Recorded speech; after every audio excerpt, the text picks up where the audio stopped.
How's it going, guys? Today I'm going to be doing an interview with Wes Copeland, the high score owner of Donkey Kong in the world currently. And I think it's pretty amazing. I'm glad that you were able to join me today. Oh yeah, Uh, glad to be here. Before we start this interview, would you be able to just tell us a little bit about yourself? Yeah, so sure. I'm Wes Copeland, Donkey Kong world record holder. I've broken the record 4 times. I'm also the first person ever to get over 1.2 million points on original arcade hardware. That's kind of my goal the entire time. My day job is in software engineering, and I live around the Boston area.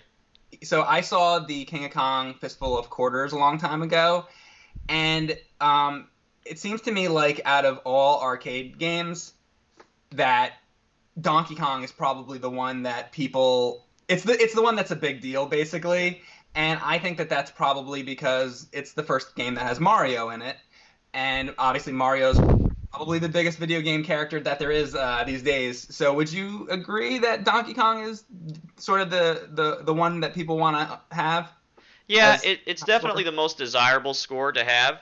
Because I mean, even if you're in the top 10 of Donkey Kong, that's like the equivalent of breaking the world record for another arcade game. It's yeah, it's that competitive.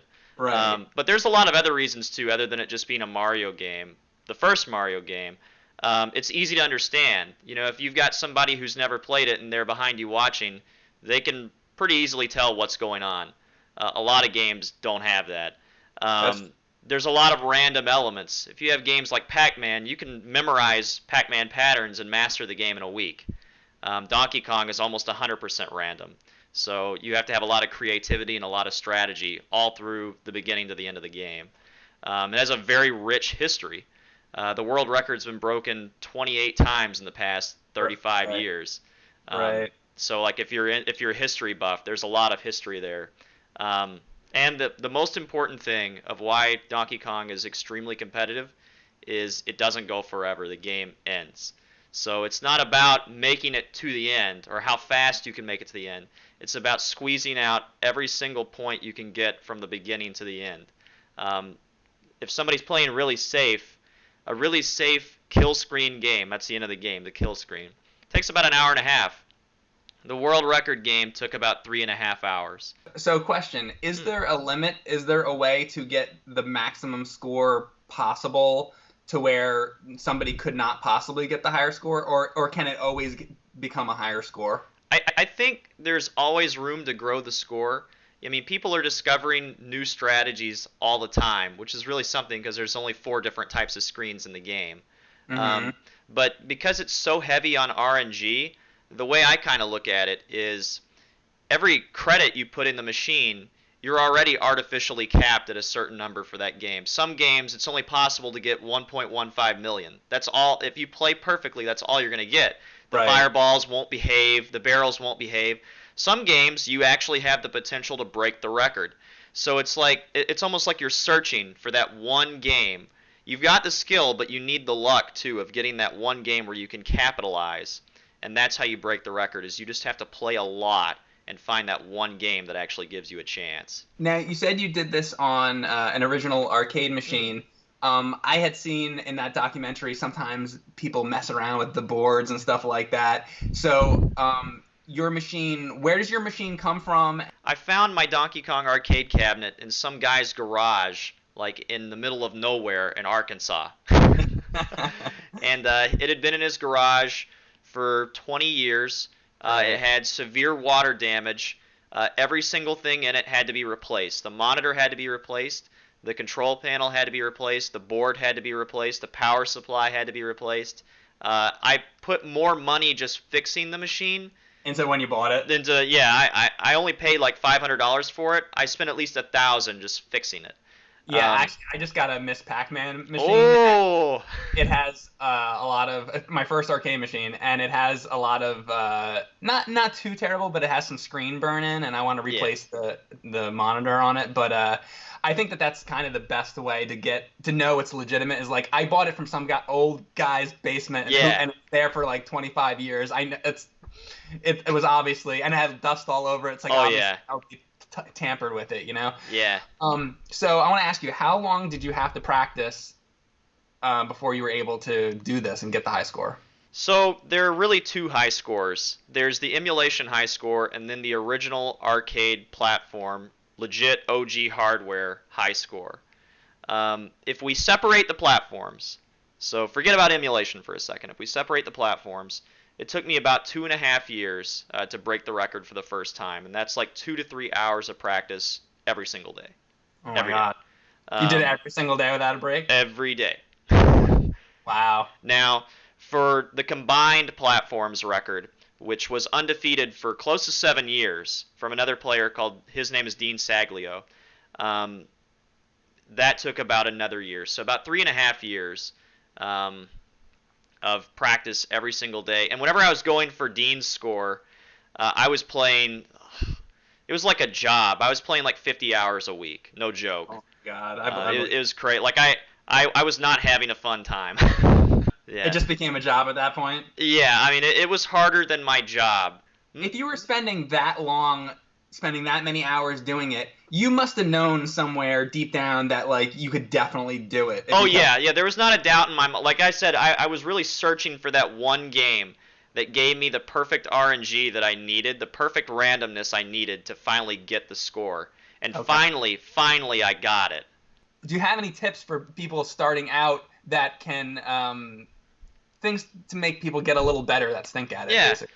Yeah, so one thing, whenever people ask me, how do I get started? How do I start learning this game? Because it's really hard. I mean, it's one of the hardest arcade games that there is. Yeah, I think that's true. Yeah, I think it's really underrated for how hard it is. Like a lot of people, like Defender right there is a really hard game. I think Donkey Kong is even harder. Mm. I tell people play for distance, don't play for score. Like only care about what level you're on, what screen you're on. Just see how far you can go. Because whenever you're not worried about score, that's just not something you need to think about. You need to remove yourself from that. Whenever Okay. you learn how to play deep and get deep into games, then you can start worrying about, how many points you're getting. If you're just going for distance, you'll get points from the bonus timer alone. Your score will take care of itself. Learn how to control the barrels. You actually can control the barrels on the screen to an extent, and you can cause them to go into patterns that are advantageous to you that won't cause you to get killed. I've noticed sometimes, sort of like in Pac-Man, if you turn direction, the ghost will go in a different direction. Yeah. Or I think, you can tell me, if in Donkey Kong, I've noticed when you're near a ladder or Yep. something, if you decide to go up a ladder or turn direction, that things will move. Yep. Is that true? That's true. And so you can manipulate them to move into certain patterns that make life easier for you. Depending on what ladder the Yep. barrels will go down, or if they'll Yeah. pass the ladder, was what I Yeah. mean. So you can accidentally create unjumpable barrel combinations to where like there's nothing you can do, you'll just die. You'll die every time. And so Wow. if you learn how to manipulate the barrels, you can cause that to never happen. Or vice versa, if you don't know what you're doing and you don't actually know that you're manipulating the barrels the whole time, you can accidentally cause that unjumpable combo to happen every single time you play. So, okay, so outside of the barrels, Mm. maybe as far as Donkey Kong or the fire, things like that, Yeah. are there any other patterns in the game that you can tell us about that are repeatable? So the other screen, once you complete the very first barrel screen in the game, you get to another screen called the Rivet screen. And what this is where you have to pick up these 8 yellow pegs that are scattered all over the place.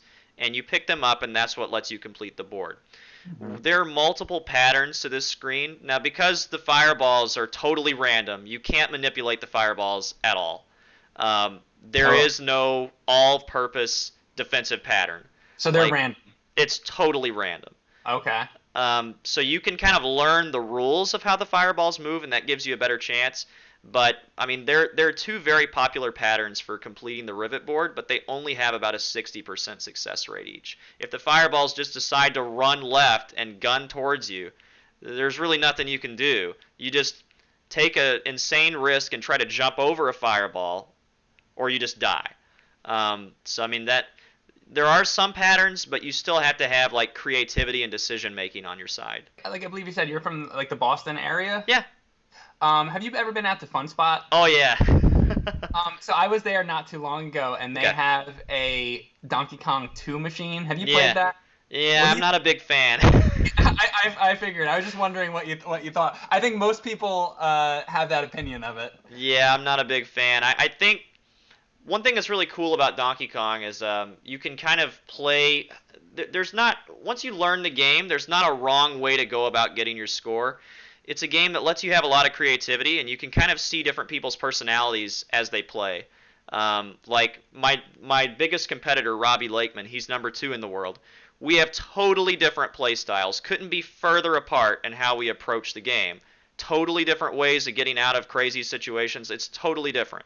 Wow. Um, but Donkey Kong 2 doesn't really let you do that. There's always a golden path. You must do it this way. And I Oh. think that kind of kills from the essence of the game and why it's so popular to begin with. So you feel like the original Donkey Kong has more creativity in the Mm, gameplay style, where Donkey Kong 2 is kind of just like do what that's you gotta right. do. Yeah. Totally, totally. Okay. So I remember I saw the King of Kong, movie, Yeah. and then I think it was Steve Wiebe had a method of getting by the springs. hmm What do you think of that method, and do you have a different method? For the time, that was probably the best way to do it. Where you saw in the movie, he draws these patterns and stuff on his monitor, and Yeah. he kind of follows a golden path. Like, all right, he goes to a safe spot on the spring level, and then he waits for the exact right spring, and he Mhm. goes on that spring. But if you want to go for a high score today and actually have a really dominant place on the leaderboard, like if you wanted to go to be in the top 10, the top 10 is kind of where people want to get. What was he hurting his score by waiting? Yeah. Yeah. Yeah. So That's what I every thought. single spring that goes by costs 100 points because the timer is controlled by every spring that is released. So you want to go on the earliest possible one. So with my technique, I don't kind of wait around. I get as close to that ladder as I can based on the length of the spring that he throws because they're different lengths.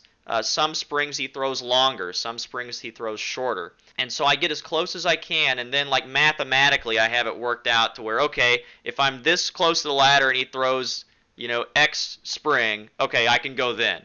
So And you're so counting. yeah. And so Okay. usually I only have to wait once or twice and then bang, I'm already there. What is the part of the game when you're playing? You're like, oh man, this is coming up. This Yeah, this is gonna yeah. be tough. Yeah. Yeah. So without a doubt, this is the easiest question ever. Without a doubt, it's the very first 4 levels of the game. That's the first 14 screens, because there are multiple screens per level. So the Okay. first the first 14 screens of the game, we call that the start. Once you get to level 5, you have a start. Once you hit level 5, the randomness dies down a little bit to a manageable level. Oh The really? game becomes a little bit more predictable, and it becomes largely a battle of endurance. The Hmm. first 4 stages are the total opposite. The randomness is crazy at times. It's completely unmanageable. You have very little influence over the barrels and where they choose to steer. It's kind of absurd. And if you don't enter level 5 with at least 130,000 points, it's an instant restart. You have to restart. Oh So wow. you're trying to make it there with a certain number of points that's heavily tied to RNG to begin with. So if the RNG just doesn't give it to you, it doesn't matter. Even if you make it there with all your lives, you're already dead. You have to So restart. so the randomness dies down after the 14th level. Is there like a reason for that, or that's just the way it is? They programmed the game to take your money as fast as it could. Okay. So actually, the very first screen of the game is the most unmanageable in terms of randomness. Like you have almost no control of anything. So the Um, hardest part of the game is the first thing. yeah, yeah, That's actually really funny. yeah. So the game gets easier the further you go. You get more and more control just the further and further you go in the game. I think what they actually intended was, all right, we're going to code the barrels so that as players are running towards the ladders, the barrels just roll down the ladders and towards the player like crazy. But if you know how to manipulate that, I mean, it's not a problem. It took you how long from when you started the game to when you beat the game, when you actually got the high score? How many hours was that? Three and a half. 3.5 hours. Mm. So when you're playing for that long, when you're in that third hour, how are you just used to it at that point because you've been practicing for so long, or Yeah. So does it get progressively more difficult? I'm used to it at this point, but whenever I was starting, my benchmark used to be I wanted to get 1.1 million points in a game. Mm-hmm. That was the top 10 for years. So I wanted to break 1.1 million and break into the top 10 on the leaderboard. Mm-hmm. And once you start playing to score 1.1 million, your games become very long. It's a whole different ballpark. Once you hit that rung of the ladder, it's a totally different way that you have to play, a different way that you have to think. Um, and your games are not going to be shorter than 3 hours if you want 1.1 million. So once I started training for that kind of a level of gameplay, yeah, I would go 2 hours in and still be on my first guy, and then I would feel it, like all the adrenaline and everything, the exhaustion. Yeah. I would feel it all at once, and then I would just lose all of my guys instantly. I think everybody goes through that. Everybody goes through that at some point whenever they're trying to You climb the have to kind ladder. of get over that. Yeah, everybody has to get over that. I had watched somebody play for the high score of Asteroids at one point. In that game, you can rack up lives, and if you want to take a break, because I think to get the high score in that game, you have to play for many, Yeah, many, many hours. It would yeah, take much yeah. longer. I'm friends with the record holder. Oh, okay. Yeah, So for that, they would like rack up the lives, and then you could go run to the bathroom and then yeah. come back or something quickly, because your lives will deplete. So in Donkey Kong, you can't do that, right? I mean, you can sit on the top of a barrel board and never die, but every second you wait is a tick down to the bonus timer. So if you So you do don't want that, I mean, Yeah. you'll complete the screen whenever you come back, but you have no chance whatsoever of breaking the record. What parts of the game frustrate you the most? Is there anything you just don't like or hate about the game? Tell me about something negative, Sure. if anything. Let me think for a minute. There's so many things. You're like, I hate this game. Yeah. I actually don't enjoy playing the game at all. Just FYI. That's Yeah. I feel like I have PTSD or some shit. All right, so one thing I really hate about the game is because you have to maintain this magic level average at all times. The Rivet screen, sometimes the fireballs just will not cooperate at all, and they'll all just run left, which is where you start on the screen. And there's nothing you can do. You just have to either sit there and lose thousands of points, the timer, or do some crazy Hail Mary play that will only work like 1 in 3 times. It almost happens every game. You will always get a screen like that every game. And you just have to decide, like on the spot, oh my god, what do I do? And so many games have ended because of that. And it's totally not your fault. You can play perfectly and still have all of your lives stolen from you. You'll get a lot of games where it doesn't matter how good you are. You're still going to die just because of bad randomness. And I think that's the most frustrating part of playing Donkey Kong. Have you ever come really close to breaking the high score? Like, do you always do this like on live stream or in public? Yeah. Okay, I was gonna ask you like if you had ever been playing it by yourself and like almost broke the high score, but then didn't, and were like, oh my god, or anything. So anything this like hasn't that. happened to me, but the number 2 guy, Robbie Lakeman, he was going for the world record. He's been playing a lot longer than I have been. And he was going for the record against another player whose name is Hank Chen. Hank had the record for years and years and years, and Robbie was the first person to break Hank's score. Mm-hmm. And he used to play all night long and just for hours on end. And he had a game where he was short like 1,000 points of breaking the record, and he died like on the last Rivet screen. And it was just that's just terrible to watch. Like you wouldn't wish that on Right. anybody, especially after sitting there, sitting there for 3 hours, trying to get a start, and then you finally get a game going, and then you play it out for 3 hours, and then to fall short by 1,000 points. That's like the worst. Right now, you're still the high score holder. If you were to be defeated at some point in the future, which there tends to be a history of that, where people keep breaking the score over and over and over. Yeah. So eventually, someday, I would say it's probably likely to happen, since Oh, definitely. people keep taking it. When that happens, are you planning to make a comeback and try to reclaim it, or are you kind of done with it? Maybe. Maybe. The thing is like I could break it. If I started playing today, I would say probably after 6 months of grinding, I'd be able to break it again, or I Okay. would have broken it again in that time. But it's a question of, do I really want to do that, or do I want to be able to enjoy my life? Yeah. For 3.5 years, almost 4 years, I only played Donkey Kong. I only played Donkey. I mean, I might have taken. There were moments where I took a week off to learn some other game, and Yeah. then I would always have to come back to Donkey Kong. Like, you can't stop playing.